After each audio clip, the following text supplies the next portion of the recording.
সন্ধ্যা হলে এক একজনের এক এক রকম আবদার, আরও যদি হয় মেয়েরা তাহলে কি আর ফেলা যায়?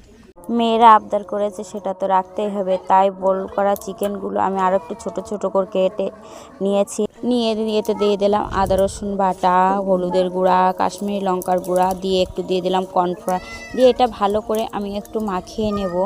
মাখিয়ে আমি কিছুক্ষণ রেখে দিয়েছি 10 মিনিট মতন। এতে আবার একটু দিয়ে দিলাম চিকেন তন্দুরি মশলা দিয়ে এটাকে আবার একটু মাখিয়ে নিয়েছি। মাখানো আমার হয়ে গেছে। এই পর্যায়ে উনুনের ওপরে একটি আমি তাওয়া বসিয়ে দিয়ে দেবো পরিমাণ মতো সরিষার তেল। সরিষার তেলটা গরম হয়ে গেছে, দিয়ে দেবো আমি কেটে রাখা গোল গোল চিকেনগুলো। সবগুলো আমার দেওয়া হয়ে গেছে, উল্টে পাল্টে আমি ভেজে নেব এরকম করে। আমার প্রায় ভাজা হয়ে গেছে, এই পর্যায়ে আমি নামিয়ে নেব। সবগুলো আমি ভেজে এইভাবে নামিয়ে নিয়েছি। আর সস দিয়ে খেতে এত মজা হয়েছিল কি বলবো, না বানিয়ে খেতে।